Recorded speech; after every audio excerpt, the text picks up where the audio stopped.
Once we have outlets, computer outlets in every home, each of them hooked up to enormous libraries where anyone can ask any question and be given answers, be given reference material, be something you're interested in knowing.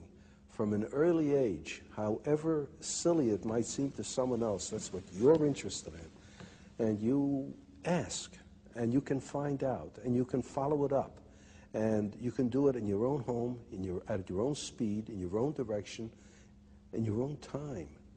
Then everyone will enjoy learning. Nowadays, what people call learning is forced on you, and everyone is forced to learn the same thing on the same day at the same speed in class. And everyone is different.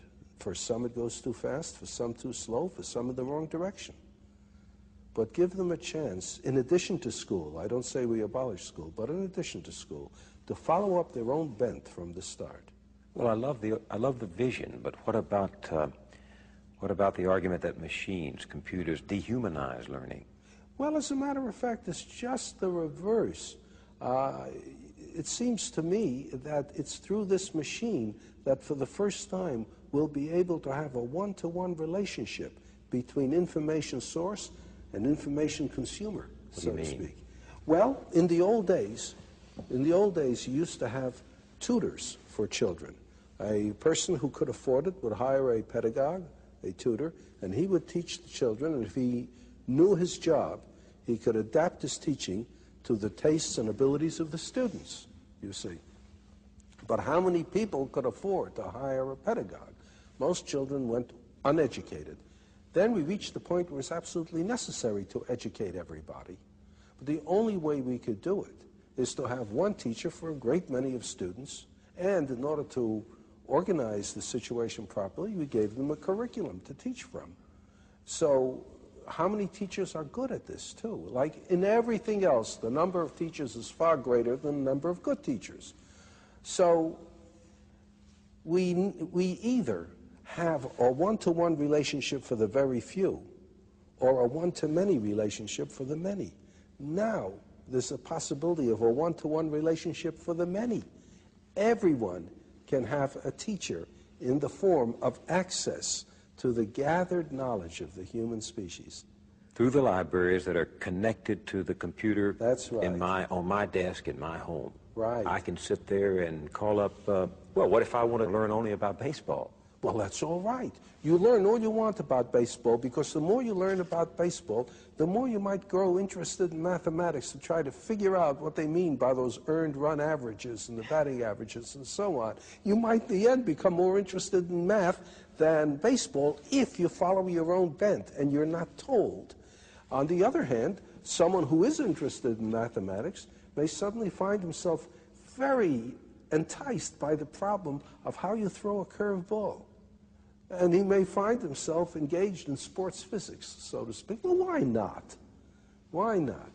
But you know, Dr. Asimov, we have such a spotty, in fact, we have such a miserable record in this country of providing, say, poor children, even with good classrooms. And I wonder if our society can ever harness itself to provide everyone, including poor children, with good computers. Perhaps not at the very start, you know, but it's like asking yourself, is it possible to supply everybody in a nation with clean water?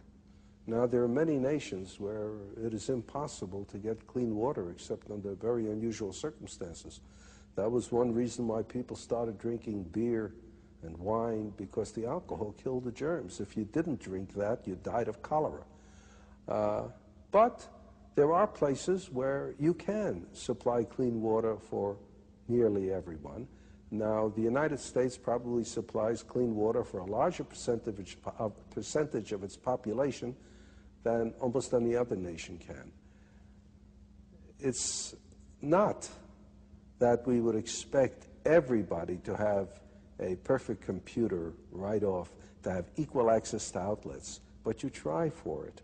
And with time, I think more and more will. Just as, for goodness sakes, when I was young, very few people had automobiles, very few people had telephones in the home. Almost nobody had an air conditioner. Now, these things are very common indeed, almost universal. It might be the same way.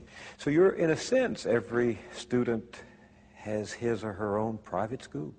Yes, and it belongs to him or her. He can be the sole dictator of what he is going to learn, of what he is going to study. Mind you, this is not all he's going to do. He'll still be going to school for some things that he has to know. Common knowledge, common database. Right, and interaction with other students and with teachers. You can't get away from that.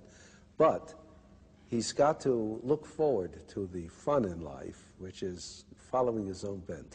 This revolution you're talking about, personal learning, it's not just for the young, is it? No, that's a good point. No, it's not just for the young. That's another trouble with education as we now have it. It is for the young, and people think of education as something that they can finish. And what's more, when they finish, that's a rite of passage into manhood. Real world. Right. I've finished with school. I'm no more a child. And therefore, anything that reminds you of school, reading books, having ideas, asking questions, that's kid stuff. Now you're an adult, you don't do that sort of thing anymore, you see? And in fact, like prison, the reward of school is getting out. Exactly. Kids begin to say, when you're getting out. And every kid knows that. Every kid knows the only reason he's in school is because he's a kid and little and weak. And as soon as and in fact, if he manages to get out early, if he drops out, why, he's just a premature man. Yeah. So that's exactly right. In the city, I've talked to some of these dropouts, and they think they're there. They think they've become men because they're out of school. That's right. What's wrong with this? Well, what's wrong with it is you have everybody looking forward to no longer learning, and you make them ashamed afterwards of going back to learning. If you have something like this, then anyone, any age, can learn by himself, can continue to be interested. There's no reason then, if you enjoy learning, why you should stop at a given age. People don't stop things they enjoy doing just because they reach a certain age. They don't stop playing tennis just because they turn 40. They don't stop with sex just because they turn 40. They keep it up as long as they can if they enjoy it. And learning will be the same thing.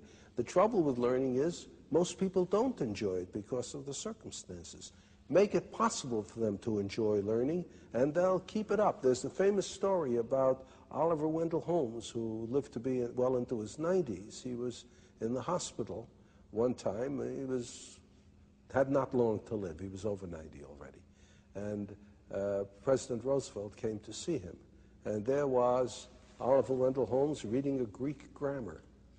And Roosevelt said, "Why are you reading a Greek grammar, Mr. Holmes?" And Mr. Holmes said, "To improve my mind, Mr. President."